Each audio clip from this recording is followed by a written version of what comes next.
Hello everyone, good evening. Welcome to the webinar conducted by BIA. I'm Sandhya, Senior Counselor with Boston Institute of Analytics. Before we start with the session, I would like to introduce BIA to you all. Boston Institute of Analytics. We are an international organization with headquartered in Boston, US. We are into imparting training in data science, digital marketing analytics, iOS development, and data visualization. With KPMG in India as knowledge partner, BIA is offering a joint industry-oriented data science certification course. So before we start with the session, let me introduce the panelists for today's session. So we have with us Mr. Nadeem Maniar. Mr. Maniar is a seasoned management professional employing creativity and innovation techniques in solving complex problems. With 10 plus years of experience, Nadeem is currently applying his expertise as Director of Fraud and Forensic Services and as the Money Laundering Reporting Officer at Cromac. Hi Nadeem, welcome to the webinar. Yes, Sandhya. Thank you so much. You're Pleasure. welcome. Next, we have with us Mr. Ashwin Malik Meshram. Mr. Ashwin Malik Meshram is the Managing Director for US headquartered predictive analytics and artificial intelligence firm, Spinnaker Analytics, specializing in algorithm development for financial services. Connect. He has also closely worked with CEOs, CMOs, and CFOs of leading corporations in North America and Europe on diverse initiatives of ranging from business transformation to machine learning. And he is an IIT Bombay alumnus. Hey Ashwin, welcome to the webinar. Thank you very much, Sandhya, for inviting me. You're welcome. Next, we have with us Mr. Ayush Shah. He's head of analytics at Spinnaker Analytics. He has worked as a management consultant with wide experience across the industries and function. He also mentors and trains enthusiasts in field of machine learning and predictive analytics. He's an IIM alumnus with a passion to solve problems relating to opportunities inequality. Now, finally, we have with us Ms. Sufia Khan. Ms. Sufia Khan is the director of Boston Institute of Analytics and also entrepreneur. Owing her varied interest, she has a wide experience in field of education, public relation, and mass media. She's an academician and has been educating thousands of students and working professionals in field of data science and analytics. Hey, hi, Sufia, and hi, Ayush. Welcome to the webinar. Hi, Sandhya. Thank you. Hi, Sandhya. Thanks for the introduction. You're welcome. So let's begin today's session on fraud detection and forensic investigation, a data-driven analytics approach. Before we move ahead into our core topic, it's important to understand what analytics is and how important is analytics in today's time. So Ashwin, if you can just throw some light on this. Sure. So, what has happened today is that analytics as a field has become very confusing for someone who's not a part of it. We keep on hearing complex words like machine learning, artificial intelligence, pattern recognition algorithms, and so on. But I feel that, at its core, analytics is just when you analyze on any data. It could be very simple analysis as well. So if you have a table in Excel which has 3 rows and 5 columns, when you run a pivot on something as basic, as simple as that, that is analytics. So in my mind, analytics is when you have this large set of data, and how analytics is evolving over the last few years is that because of the huge amount of data that is being collected, the kind of analytics that is being deployed on that data is becoming more and more complex. But at its core, as I said, analyzing data is what analytics is. So different techniques to do analytics, different kind of tools that you use today in the market that are available, like R, Python, SAS, which was how we started doing a lot of this analytics since last few years. But I would say that as someone who has been in the industry for 15 years, I've seen the evolution of analytics kind of adopting certain tools and then moving on to certain other techniques. But at its core, it's still analyzing data in order to solve a business problem. And the business aspect becomes very important when we are solving any kind of, when we are doing any kind of analysis or analytics in general. Ayush, what would you say about the whole analytical, the kind of convoluted understanding that a lot of times people have these days about analytics? I agree. Even the convoluted and a little misinformation going around, it's good that people have started at least thinking about using data to take decisions, which has which was a rarity earlier, and now people have started looking at data. There has always been people are getting drowned in data nowadays, and that is where the whole convoluted thinking is coming up, because they are forgetting the basics and trying to get into really fancy sounding stuff, which is not actually what analytics is. You look at data, you look at how the data is, or what is the data telling you about the problem that your company or the industry might be facing, and what are the possible actionables that you can derive from this data, actionable insights that you can derive from the data to solve your business problems. Right, and the last part that you said, the business problem aspect, that is really the most critical component of any analytical initiative. This is not about, analytics is not about just using the right tools and the right IT systems. It is about solving a business problem.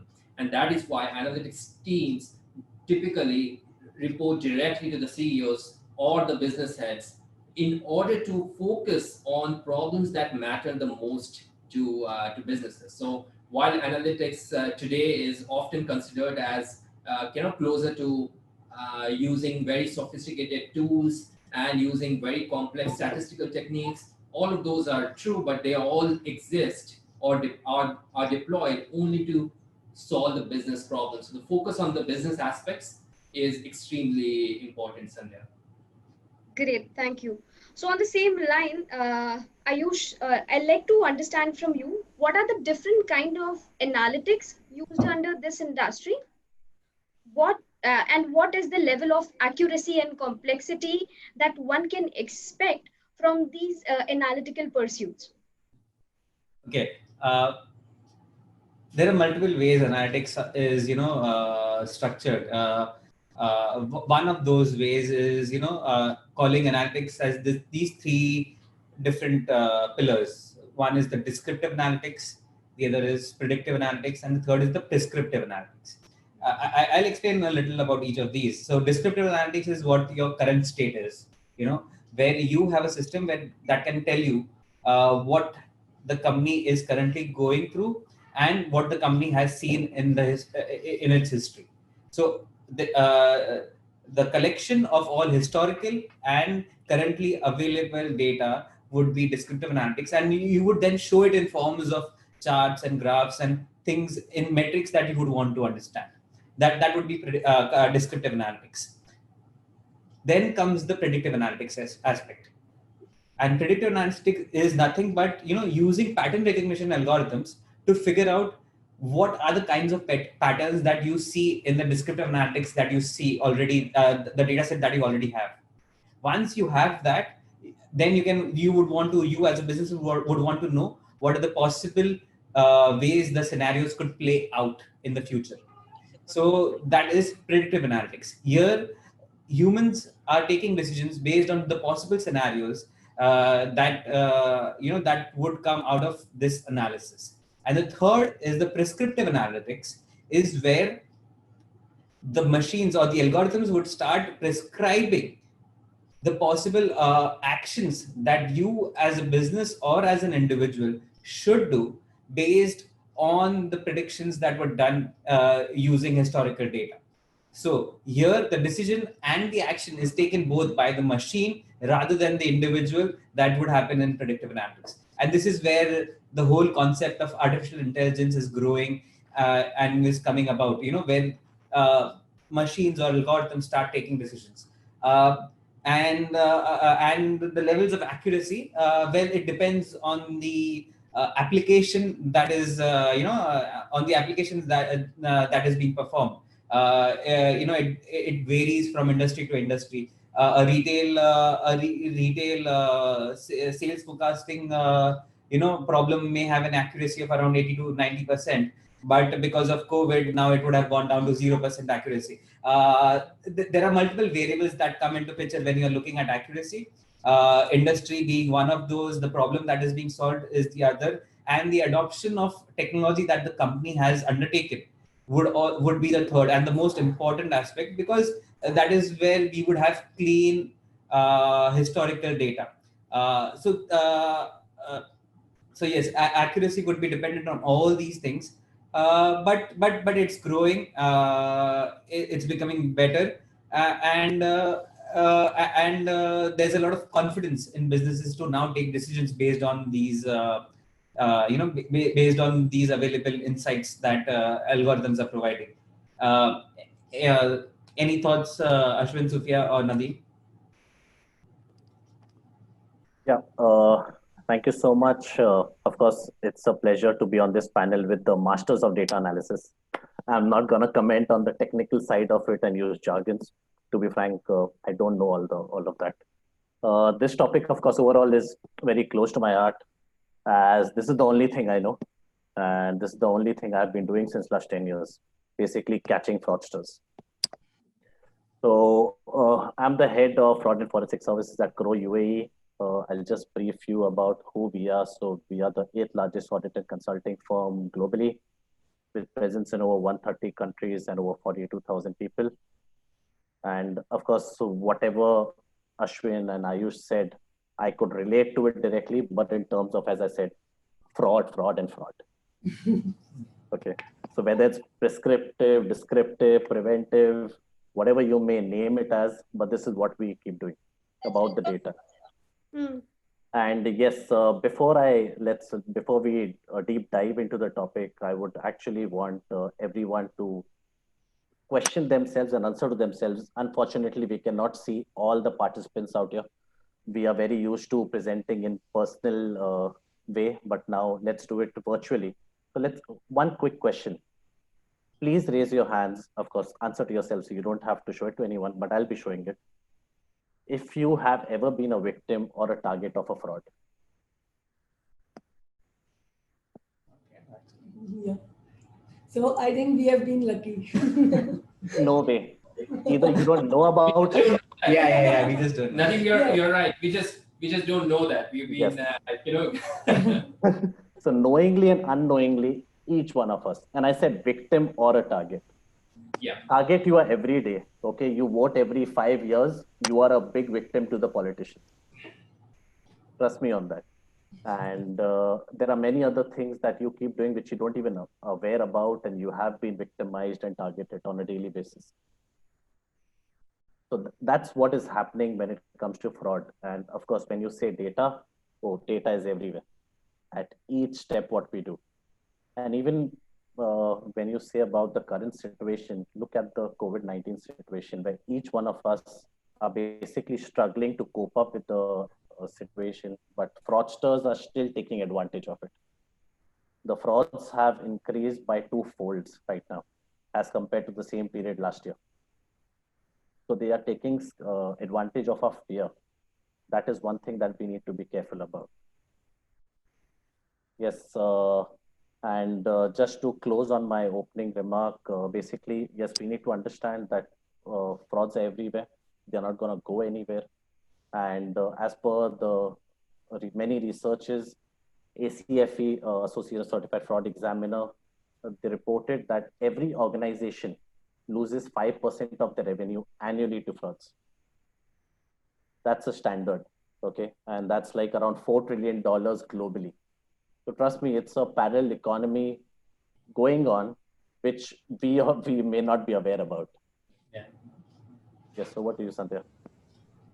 All right, thank you so much for your introduction. So, Sufia, we'd like to continue with Ayush's, thought about what was prescriptive, descriptive, and predictive analytics. So, if you can throw some light on what kind of skill set one must have, how important is to upskill in this field of analytics?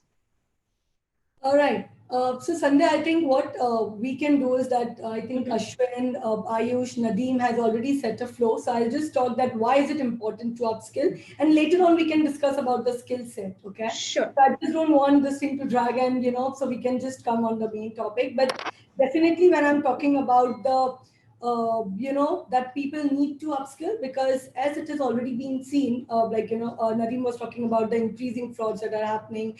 I'm talking about the analytics industry altogether. Today, when I'm talking about the data science and analytics industry, is a $25 billion industry all over the world, okay, and which is going to increase to around $33.3 billion, okay, in next 2 to 3 years, okay. So definitely, it is a booming sector and emerging field, and with this emergence comes a lot of confusion and excitement. Okay, so definitely when there is a technological evolvement, which is taking place, upskilling is one key that everyone should be using to their best. When I'm talking about the analytics side of it, 97,000 job vacancies are currently there in this field alone in India. Okay, out of every 10 person, okay, and this is the all over world requirement of data scientists, and out of 10, one vacancy is from India. Okay, so that is what the ratio is going by. In next 1 year, the requirement is going to go to 2 lakh vacancies of data scientists and data analysts in India alone. Apart from the growing industry, it is important to understand that there is no running away from analytics. Okay, so whether I'm talking about across the industries, okay, whether you are into e-commerce, retail, manufacturing, BFSI sector, analytics is one of the core domains. Okay, apart from this, across the functions, whether you are into HR, marketing, finance, operations, analytics has to be one of the skill set which one has to upskill themselves with. So definitely upskilling plays a very important role, not only in analytics, but in any field that you are into.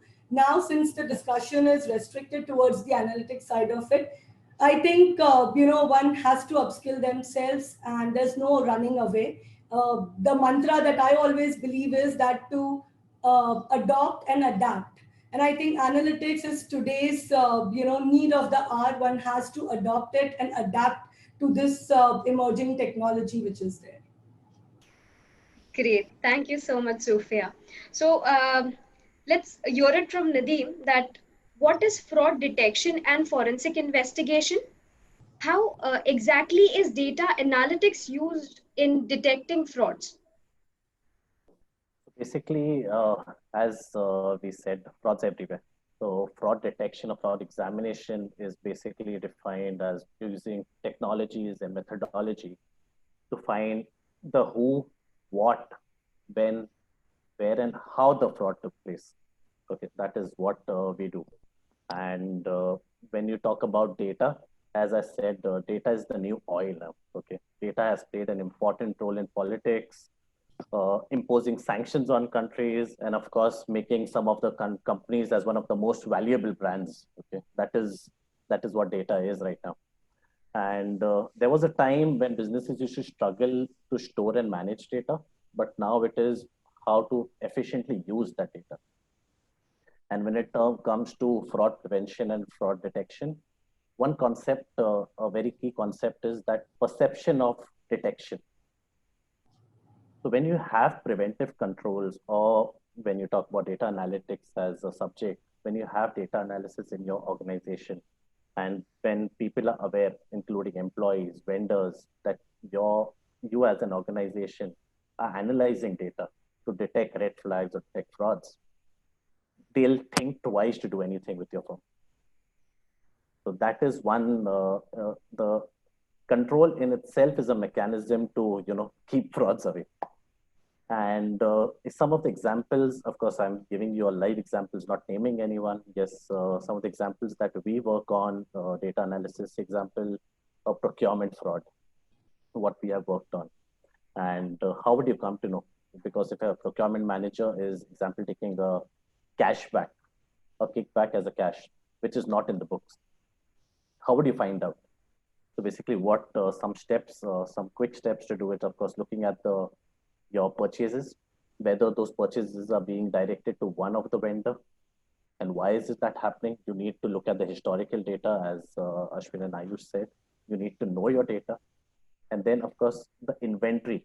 What is the supply of inventory that you have in place? Is that exactly what you always used to have, or suddenly there's a spike in that supply? Those are some of the kind of things that we have to see when it comes to data detection and using data analysis. Then other frauds that we work on is financial statement fraud, which is the most costliest fraud to any organization and all the companies dealing with that organization, the banks especially. And there we, of course, look into the inflated revenues, cash sales. And trust me, we have done some of the investigations which ran into hundreds and $200 million. So you can imagine the data that the organization may have. And without using these techniques, I cannot sit back and look at the invoices or the vouchers manually. It's not manually possible. And that is what fraudsters think, that they may get away with it because they have so many transactions. Right. And of course, there are other techniques like Benford law, which you can implement in a data analysis when you see. So those Benford laws states that, a number that has been created. So it helps you to identify some invoices or numbers that have been created. And these are some of the examples where we use data analysis. All right, great, thank you. So a follow-up question on the same. What's the standard mechanism of fraud detection and forensic investigation? How does it work? Frankly, sorry to say, but good also that there is no standard mechanism to it. And there cannot be. Right. Okay. We have to keep one thing in mind, that frauds cannot be eliminated. Okay. And every fraud that we approach, a fraud case, is unique in its own way.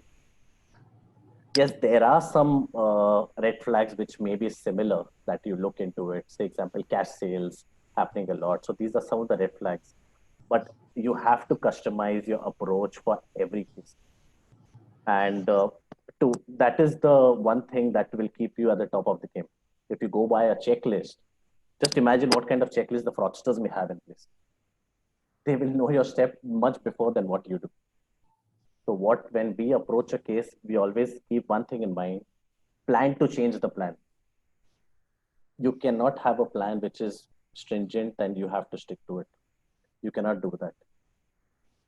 And of course, before approaching any case, you have to study the matter. What is the matter?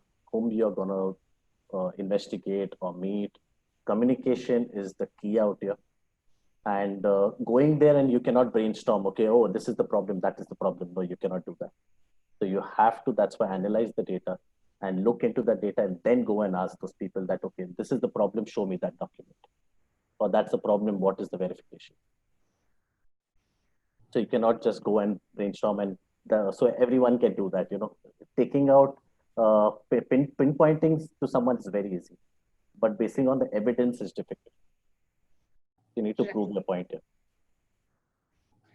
All right, great. Thank you so much. So moving on to our next question.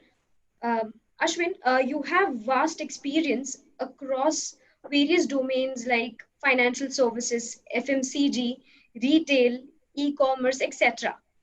How is fraud dealt in these domains, and what is the role of analytics in fraud detection and prevention?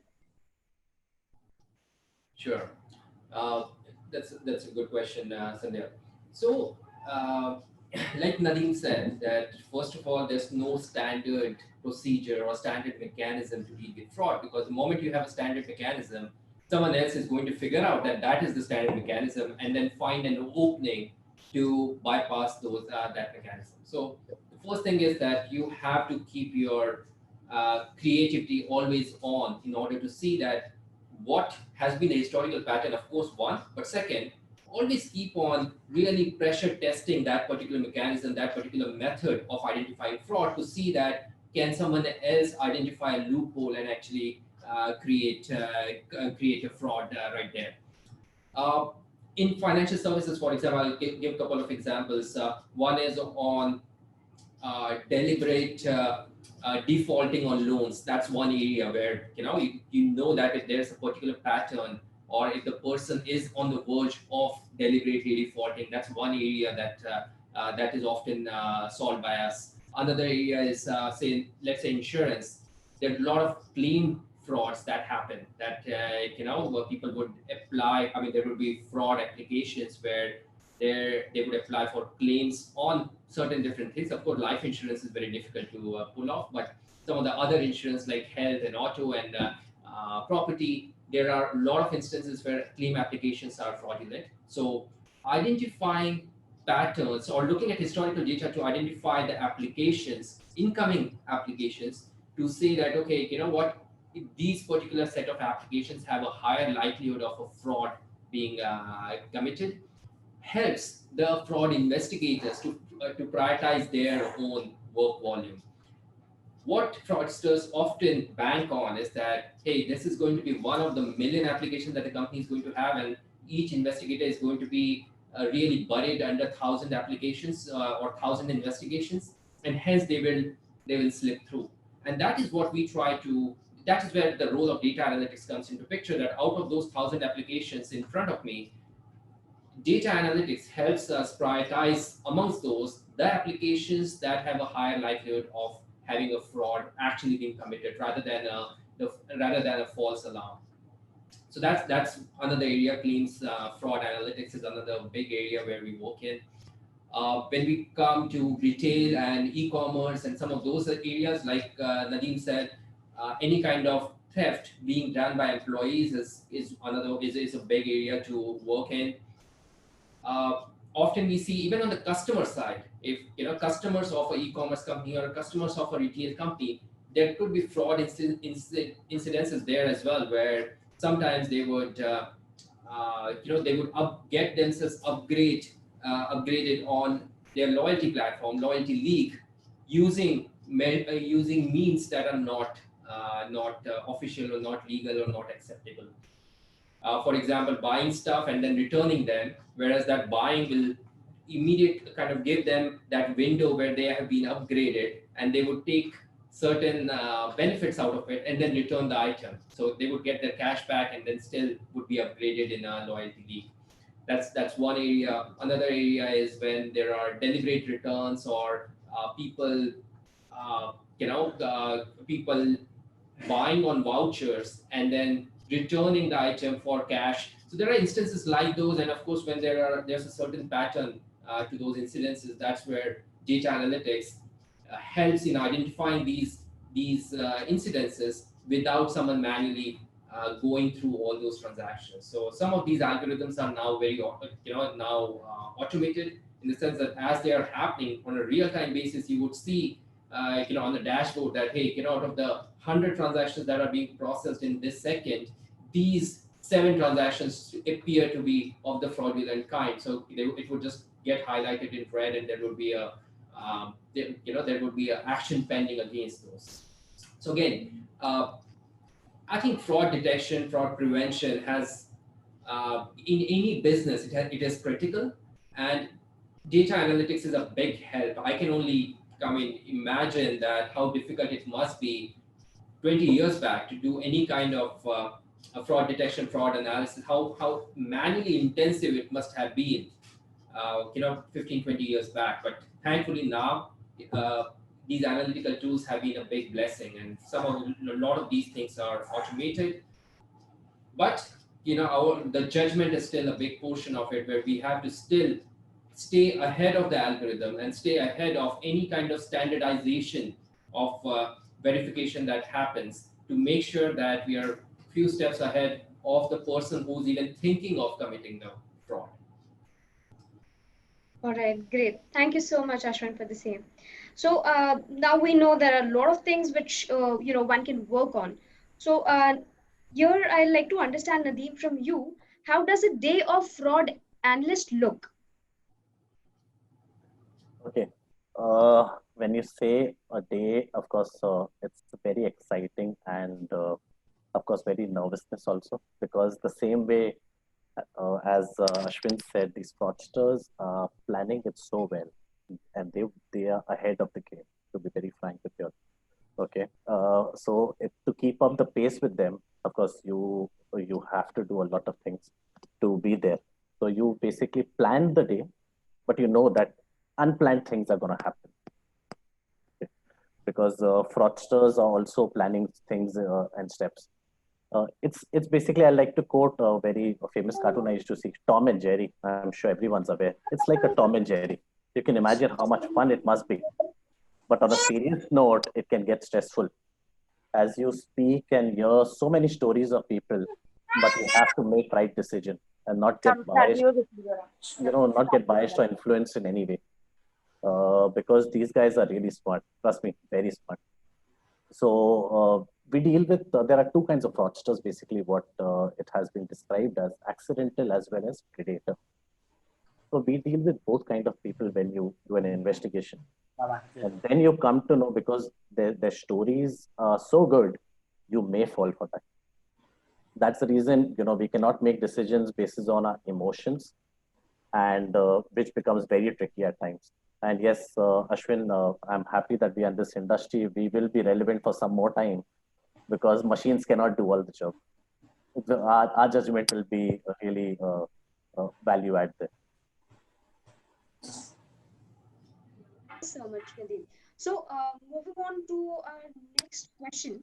So if you can explain the application of fraud detection and forensic investigation in different industries by giving some examples.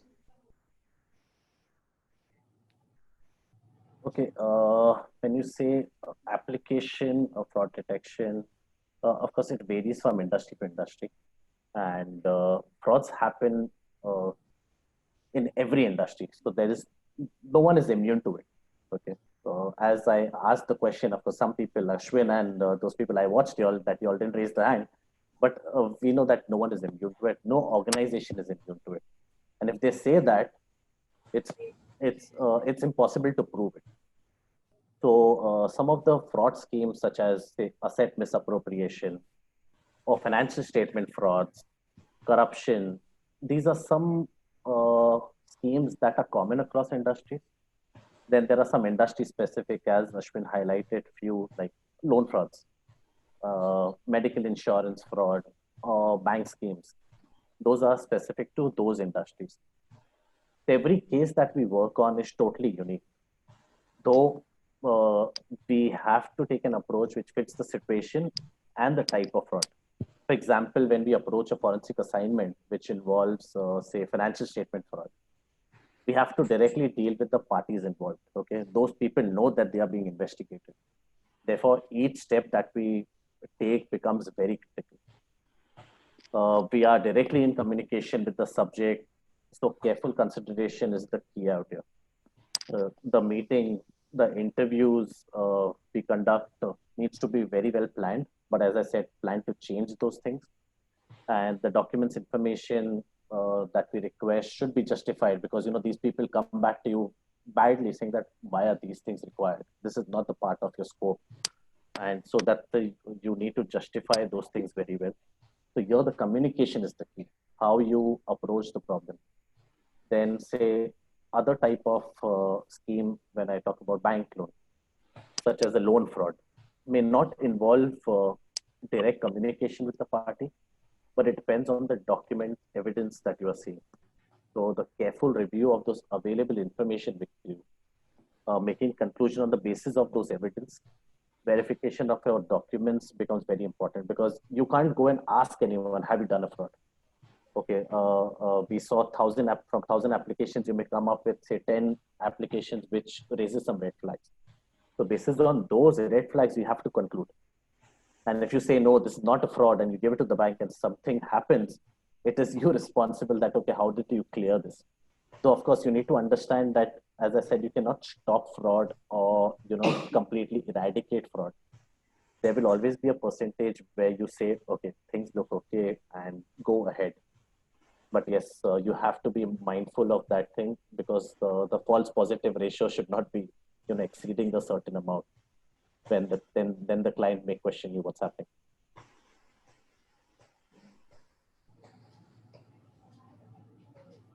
Sandhya, you're on mute. Am I audible? Yeah. Yeah. Yes. Thank you so much for your input, Nadeem.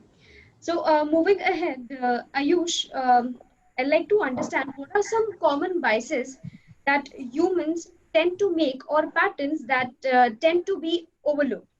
If you can just throw some light on it.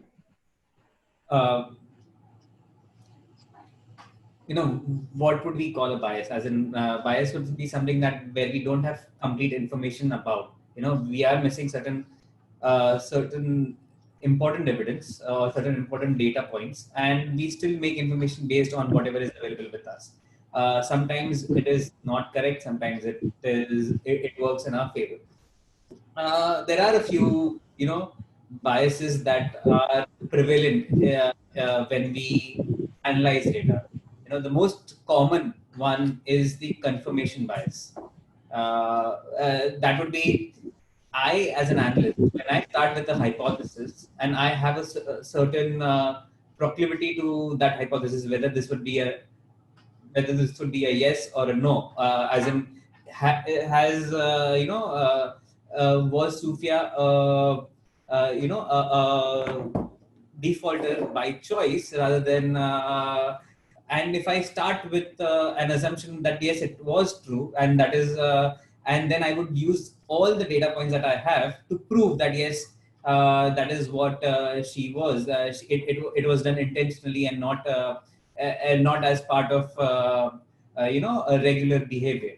That would be part of confirmation bias. Anything that where you already have some preconceived notions about your end result, and you start with that and you start doing analysis just to prove that what you had thought earlier is right, or is right. Something else that also happens when you are analyzing data. Companies give a lot of weightages to recency and frequency. The more recent the data points, we would start giving more weightages to those things. In most points, it would be very helpful and would be useful, but sometimes recency is not a very good way of looking at data points, or even frequency. Then there are certain things like the correlation causation fallacy that we have, where even though something is correlated with something, we kind of start assuming that is the cause for something to happen. Like, when a lot of ice creams are sold, a lot of people drown. The reason is because a lot of ice creams are being sold is because the weather is hot, and that is why, because the weather is hot, a lot of people are going out swimming. Because a lot of people are going out swimming, that is why a lot of people are drowned. You cannot, we should not start thinking about things like, the correlation and causation are very different things. This also gives into another bias that we have, is the confounding bias. The confounding variable, that is the variable that is not part of our analysis or the data set that we have, but is affecting our data set. And in the example that I just gave, we may never know that it's hot weather out there. That's not available in our data set, and that is what was actually driving people to swimming more, and more deaths due to drowning. So all of these biases would come into picture. One could be, selection bias. The sample that you selected is wrong. You just took the outliers and started creating a story because of the outliers, and which is very important in fraud detection, though, but would not be very good to drive analytical conclusions just based on those outliers, or you not properly treating those outliers. Another could be, selecting the wrong sample altogether. These are certain kind of biases that we would have, that people would make or the analyst would make, or the sample that we already have, we would make, or the result that we've gotten out of that analysis, we misread those results. These biases happen across across your whole phases of solving a problem, and we need to be very mindful that we are being as objective as possible when doing these analyses. Nadim, Ashwin, Sophia, any thoughts on that?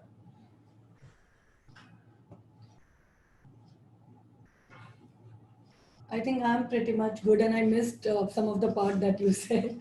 So I think the things that I heard, I think you have covered pretty much all. Nadeem, anything that you would like to add to it? When you say biases, very important factor comes in picture is conflict of interest. Okay, and we need to understand many of the things cannot be done by the firm themselves. That they have to consider, and some things they have to get a party who is independent to do that, to strike off this biasness and any conflict of interest. That is one thing I would like to add here. Thank you. Great. Thank you, Ayush. Thank you, Nadeem and Sophia. So moving on to our next question.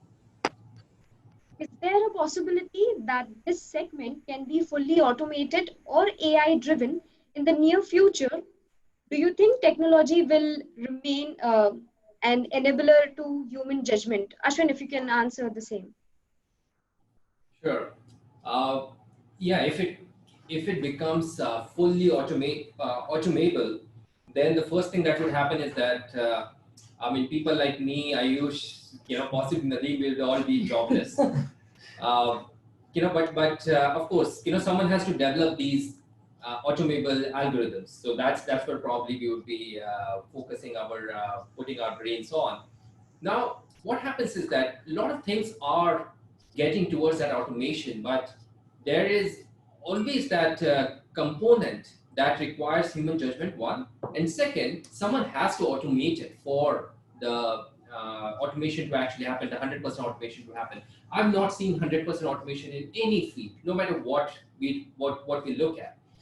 And even something as straightforward, as some of the most menial tasks that we keep on doing on a day-to-day basis, everything requires, nothing has been 100%, nothing has become 100% automated yet. So I would say that it's the level of automation is going to increase, no doubt, but that is going to happen irrespective of what industry, what problem you're solving, whether it is fraud detection or anything in analytics, anything in data, anything in our life, in general, whatever we do. So that's the level of automation is going to increase. But having said that, that is a long process, and there is always a component that is going to be requiring human intervention, judgment, and all of the subjective factors.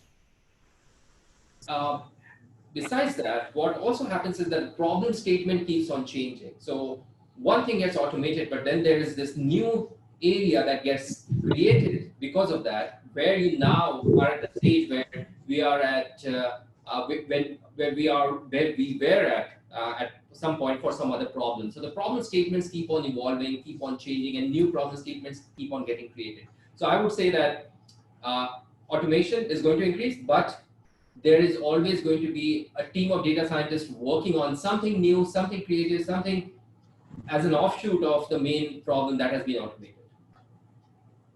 Absolutely. Just to add to your point, Ashwin, that human intervention will always be required, because after all, the algorithms will be made by, us itself, who will be actually, giving those inputs to the machine after all. So I think 100% automation will definitely, cannot be achieved.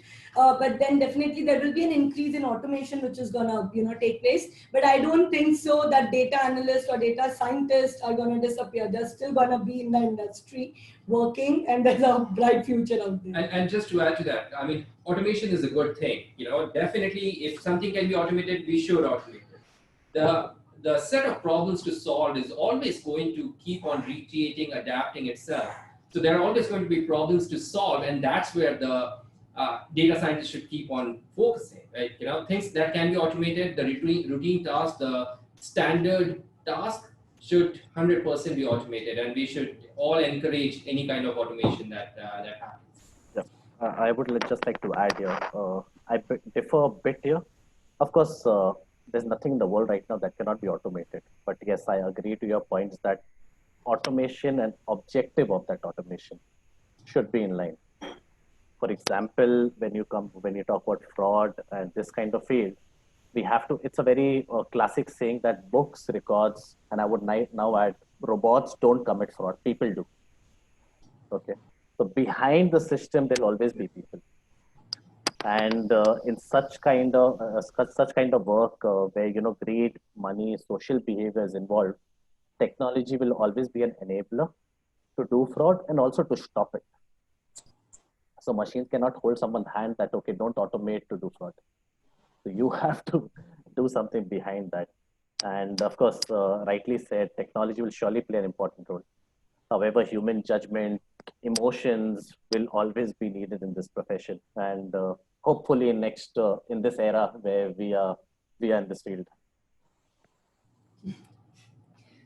Right. Yeah.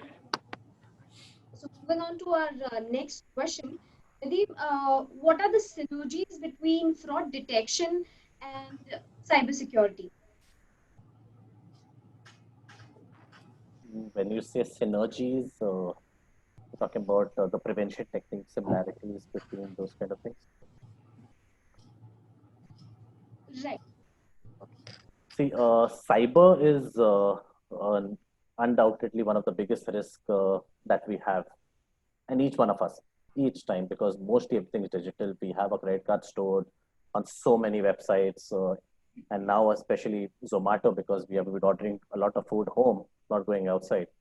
And some years back, Zomato was hacked, and around 17 million of the records were stolen and being sold on dark web. I'll get into what is dark web. So basically, when it comes to cyber, it is said that never say you're unhackable, as probably you're not. So the preventive techniques also, there are, of course, cybersecurity is something that covers the systems that you have and tries to protect and safeguard your system. For instance, one example I would like to give you, say, intrusion detection system, predictive methods. It analyzes the traffic on your internet connection.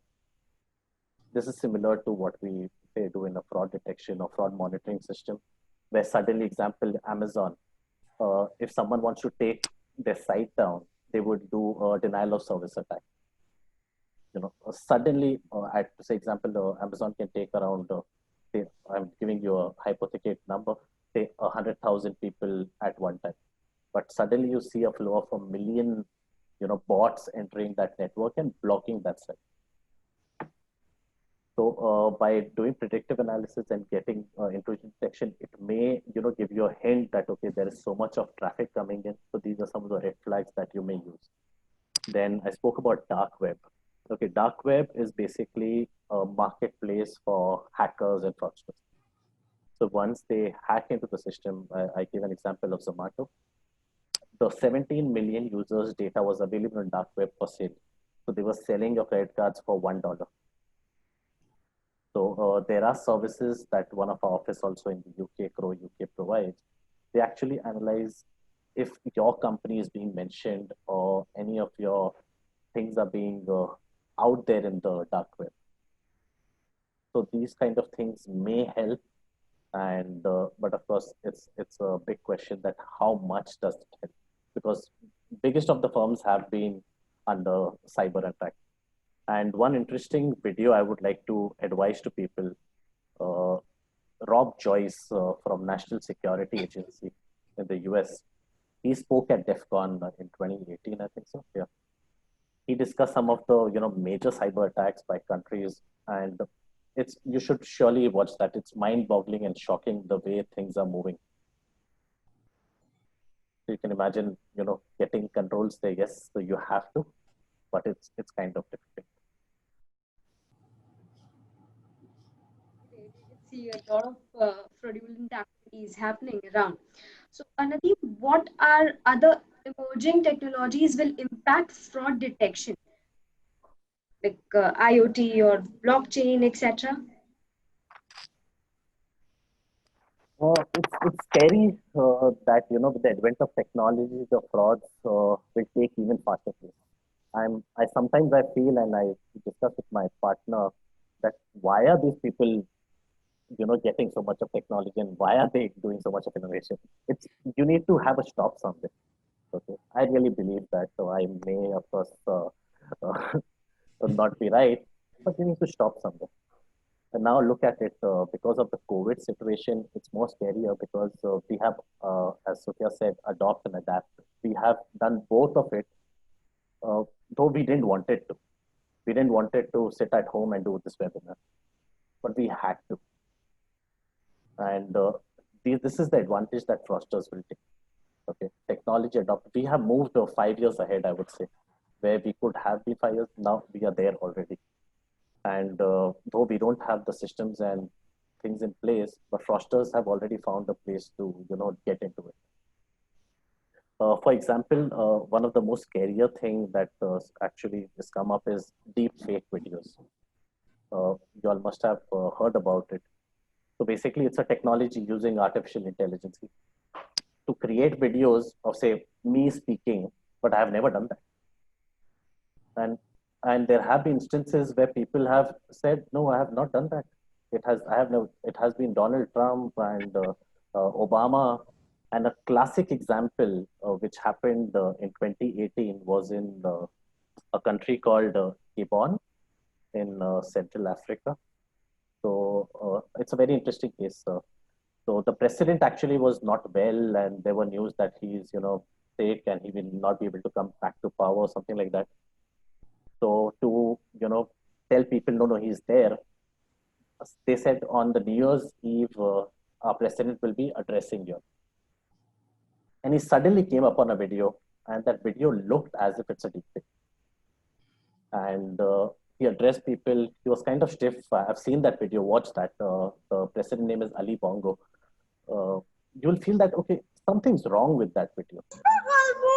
And but to be frank, it has till date not proven whether that video was wrong, fake, deep fake, or real. Because after a few months, he actually appeared in person. So if he wouldn't have appeared, maybe it would have been proven. But it's really scary. Just imagine the impact of deep fake videos. If it's some of the presidents, we have some crazy presidents now. They may just say, I'm shooting a nuclear bomb in one of the countries.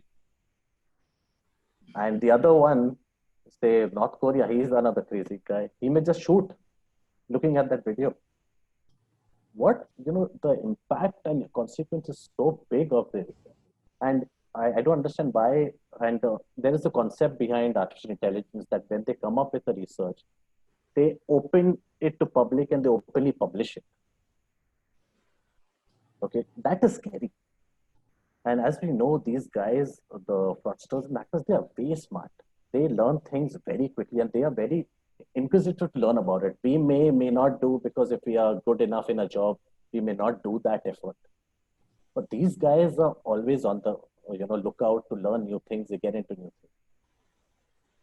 So these are some things, really scares me. And of course, when it comes to prevent these kind of frauds, yes, we also have to adapt to it and adopt new technology, keep learning. I am now studying again. I have to cybersecurity from New York University. So you have to be on the game. If you don't, you actually will not be relevant anymore. Thank you so much. So moving ahead, Ayush, we'd like to hear it from you. Is it necessary for people to be from quantitative background to master in fraud? Detection or fraud investigation or analytics in general? What will you like to add? I could personally say no, but I'm pretty sure Nadeem would be able to answer this better. I really don't think to do any kind of analytics, we would need people would need any formal training of formal training in any field. a little bit of curiosity, a little bit of dedication, across a small span of time would be a good enough place to start. And it would be very easy for people to pick it up, given the right instructions are provided to them. Nadeem, any thoughts on eligibility to enter this field?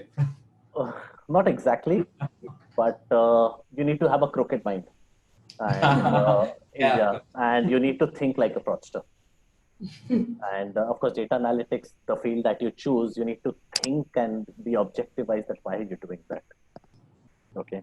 And when you say quantitative, of course, when it comes to data analysis, we don't only analyze numbers. There's more to it. We can analyze emails for fraudulent activities that are happening over emails, or some it gives you a trigger if someone is saying, "Oh, we will not get caught." Okay, that's a red flag kind of thing that you may look into the email. And you do analyze a lot of things going on. As I said, dark web. So these are not only numbers. So need not be from a quantitative background, and but yes, you need to, as I said, you need to be with the backbenchers, as we used to call in school. You need to hang around with people like that. That's my personal opinion. You can't be a front bencher and get into this field. Yeah. Makes sense. All right. So, Sophia, if you want to move ahead and understand that, what kind of skill set one should possess if they want to enter, what kind of tools, one should be familiar with. Okay, I guess Ayush and Nadeem had, covered the qualitative side of it, that, you have to have the right willingness and the right attitude, the dedication. Nadeem said that just because you're a first bencher doesn't mean that you're going to excel in that field. So I won't get on those zones. But yeah, when Sophia is a bit partial towards that statement because Sophia has been a front bencher all her life. He already gave her a hard time about that. Let me clarify. I said specifically to fraud and forensic. I would actually extend it beyond that. I would say no matter what field. It's the backbenchers game. Okay, great. So when I'm talking about skill sets, there are a couple of things that one has to keep in mind if you want to get into analytics. Okay, so one being the computer science domain. Now, that doesn't mean someone who is not from the technical side, say from engineering or computer science, you cannot get into analytics. When I'm talking about computer science, I mean the coding aspect of it. So here, there are two languages which are very dynamic and play a very key vital role, that is Python and R. So these are the two languages that you have to be proficient with. For people who are already a working professional and at a senior position, may just have an overview of it, because these are not the people who are going to actually sit and code. Okay, but someone who is planning for an entry level, as a data scientist or a business analyst or a data analyst, you need to have an idea about Python and R. Okay, you will have to dirty your hands a bit. Okay, so that is one aspect. So Python and R are the two programming languages that you have to be proficient with. The second important domain is statistics and mathematics. Again, Ashwin always says this thing, and I have actually taken that line from him, that you will find statistics and mathematics very boring and dull. In fact, I was never good at stats and math. Okay, so there's no running away from statistics and mathematics. It is one of the core aspects. But then the way you learn it, that will actually make a difference and impact. So I started, with stats and maths by actually starting from very basic level, okay? Like just, that is 8, 9, 10 standard basic stats, your mean, median, mode, to your probability distribution, frequency distribution. Then you get into linear regression, decision tree, logistic regression, random forest, and all those aspects. So initially you need to just get proficient with 14 to 20 concepts. Okay, start practicing them, start, working on those, concepts, and simultaneously you can brush up the other aspects. So there's no shortcut to it, okay, but there has to be a stepping stone, and this is how you can get into it. So this is one side of it. Python and R, statistics and mathematics. The other important aspect is the data visualization tools like Power BI, Tableau, ClickView, Google Data Studio. Okay, so there are these tools that will make your life easy. Okay, so these are some of the dashboarding tools that you have to become familiar with. And the other important aspect which Ashwin, Ayush, and Nadeem has been focusing on, that is the business knowledge, the domain of knowledge, the understanding of your business or the industry which you want to get into. So suppose if someone wants to get into analytics but wants to work in the BFSI domain, say for example the banking domain, you need to understand the rules and regulations, that are there in the banking industry. You need to understand the operations of your bank, the target audience, the logistics, and everything. Once you have a deeper understanding of the business domain, then you will be able to use these tools and techniques which I've been referring about, whether it is Python or the statistical concepts, the dashboarding tools. All these are tools and techniques. So the entire focus is, in order to solve a business problem, you will need these tools and techniques. So you need to have an in-depth understanding about the business side of it. Now, one question that many of you might be, having in your mind is that how do we get this, knowledge? So definitely, you can start with, self-learning aspect of it. You can enroll into a program where all these tools and techniques play a very important role, irrespective of your background, okay? But the most important thing that you need to focus on is the practical side of it. Just getting the theory gyan, you can get it anywhere, but it is the actual practical knowledge which will make a difference. So you need to work on a lot of case studies. For freshers and students, I will suggest you need to get hang of an internship into the domain. And once whatever you are learning, if you're practicing and getting that, hands-on experience, that will actually come. So yeah, this is all about the skill set. Anything that Nadeem, Ayush, or Ashwin would want to add to it? Yeah, when you talk about skills in fraudulent forensic services, of course, I'll quickly go through, not bookish way. I'm not going to say anything from book that, you need to be this and that. No. So my personal experience, of course, you need to have excellent communication skills, no doubt about it, because you may be dealing with the fraudsters, as I said, directly. So how you get your work done is very important. Very strong ethics and integrity. Not only in this field, of course, you have to be in every field, but here it becomes very important, because you are dealing with people who are who are buzz with money around. Okay, they can give you some amount of money and offer you good bounties to favor them, and it has happened with me many a times. So I'm lucky to be in UAE that we get bounties, or else in India when I was there we used to get other things.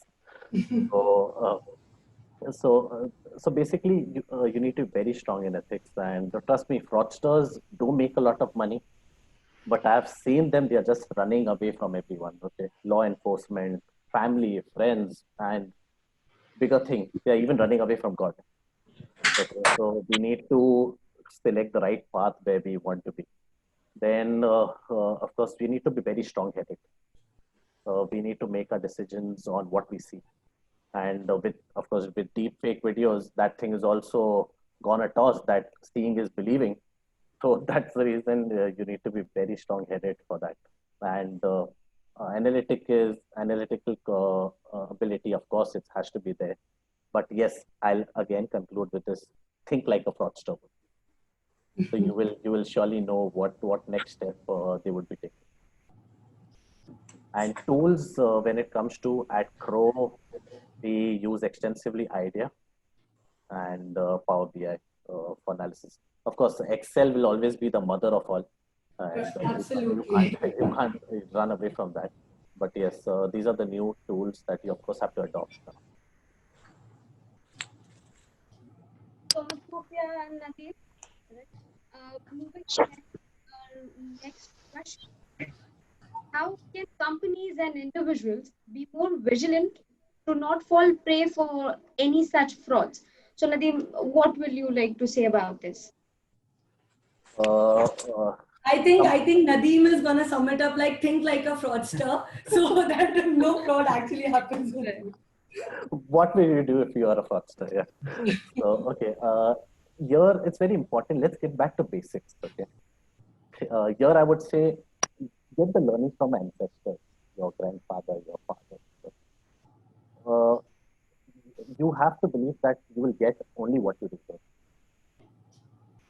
You go for it what you can afford, and then only things are going to happen. We need to understand, that why will someone give you something for free? Come on, no one's going to do that. Why would someone give you extraordinary returns on your investment? Example, there was a classic case in India last year, Hira Gold. I'm sure you must have heard. It was a large Ponzi scheme. It's still under investigation and actually gone from the news everywhere. It ran into, I'm sure, thousands of crores. They were promising you extraordinary returns of, say, 20% a year. And I know so many people who invested in that. And that's greed. Do you need 20% return on your investment? Think about that. And people did, and they have burnt hands. And I'm sure people have lost their life savings. So why would you do that? And there are so many frauds that happens, especially taking Dubai name, that you have got a job offer from Dubai, which you never appeared for an interview. Come on. Why would you get something like that? And a lottery that you have never bought. So think on those lines as an individual. And of course, as companies, as I said, if today something has not happened to you, tomorrow it will. I'm not praying for that, but yes, you have to be in this era. You need to have that understanding. If you don't have preventive places or preventive controls, it's going to happen to you. And so that's very important.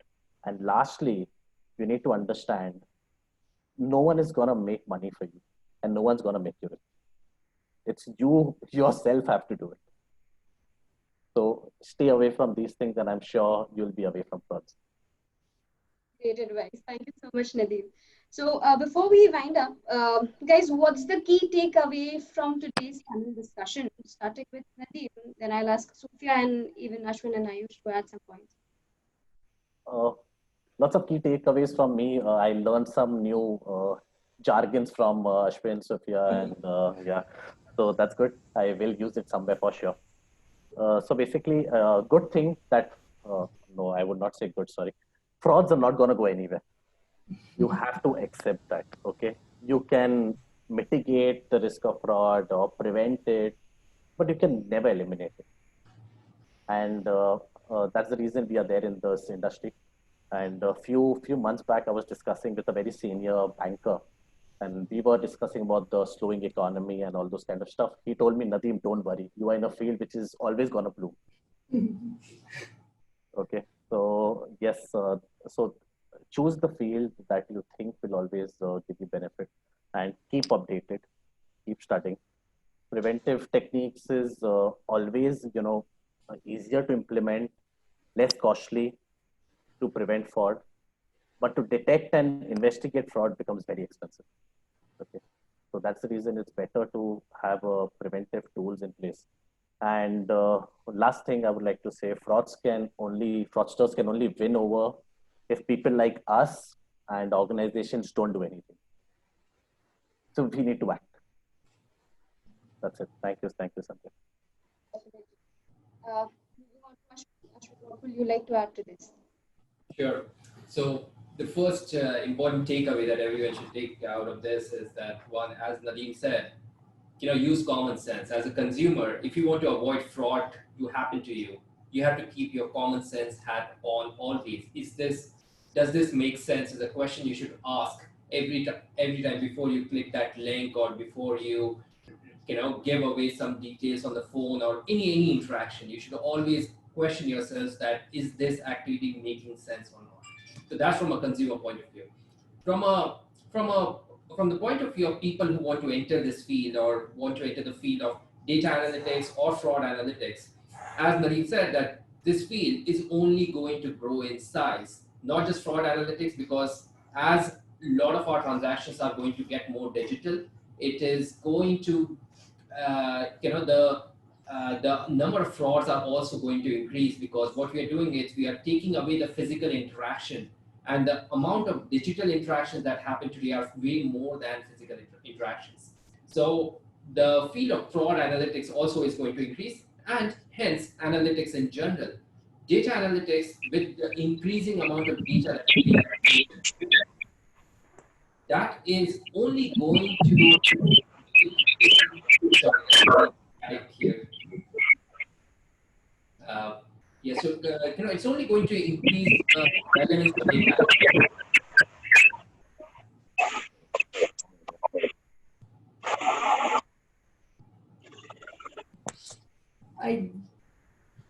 Yeah, Sophia, you would like to add? Right. So my advice to everyone who's listening to us and is there in today's session is upskill yourself. Okay, in whatever domain you are in. Okay, upskilling is something which is required. Okay, whether it is analytics, data science, or something else, you might have your own interest. So upskilling is one key, and today it is all about survival of the fittest. Organizations are looking out for people who can multitask. So it is very much important to have those kind of skill sets with you. Employers and recruiters are looking out for people who can handle multiple roles, and that is why analytics is playing one of the key aspects, because whenever I have my conversation with the global thought leaders and the CHROs of various MNCs, this is one thing that I get to know from them, is that they are looking out for people with a skill set into analytics. So your core domain might be HR, marketing, or operations, but analytics is something that you can't run away from. So upskill yourself. So my thoughts. Everybody's covered everything. I don't have any additional thoughts. I have just one next step for everybody. I think we should all watch Catch Me If You Can, and it's a very good starter course in fraud analytics and fraud detection, and would be very entertaining for everybody too. That's it. Great. Thank you so much, Ayush, Sophia, Ashwin, and Nadeem. Before I end this session, I'll just like to speak something about BIA. So we are a training institute. We provide courses under data science, digital marketing, and iOS development and data visualization. So you guys, if you have any queries, I'll be sharing details. You can write us, or probably you can call us. And definitely, if you can follow us on social media, we are there on Instagram, LinkedIn, and you'll get a lot of insights what is happening under analytics industry. And yes, we'll share a couple of newsletters, monthly newsletters, and keep you posted and updated about what is happening. All right. So before we move ahead, I'll just like to thank our special guest, Mr. Nadeem Manyar. Thank you so much, Nadeem, for joining us. I will also like to thank Mr. Ashwin Malik Meshram and Mr. Ayush Shah to be a part of this panel discussion. Thank you so much. And again, Sophia, thank you so much for joining us here. Sandhya, I think there are some questions if we can just quickly take you. Yeah, definitely. Yeah. I was about to say that because we are running out of time, but we can surely give a look to some of them. Yeah. One of the questions has been asked by Hikshaya. Can you tell me examples of fraud detection? So quickly, we just briefed in a session. So one fraud detection system that, example, credit card companies use. Okay. So when you swipe your card, they have all your data, where you swipe your card, what kind of transactions you do on your card, and which all shops do you purchase, where do you live, they know everything. For example, if your credit card has been used suddenly in Mauritius, okay, to purchase something which you have never done, so their monitoring system will pick up that. And they'll maybe call you and confirm whether if it is being done by you.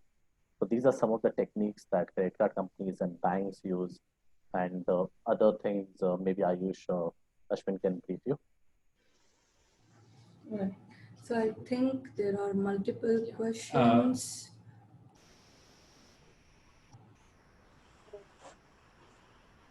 Wait, I'm just figuring out, because I think answering all the 11 questions might be difficult. So we'll just do a quick round very right. quickly. So what Ayush, do you want to just pick one?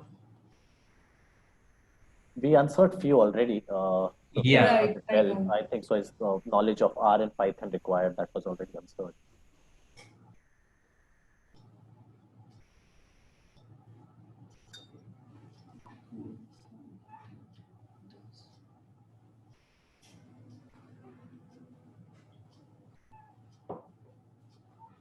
One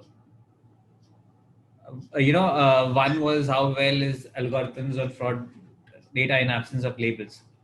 How well do we compare algorithms? Well, algorithms are validated based on historical performance and how they behave when put in production. So you have to always validate your algorithms. This was asked by Khyati Thakkar, I think, so this constant validation and refining of algorithms is one of the phases of an analytics driven approach to any problem solving.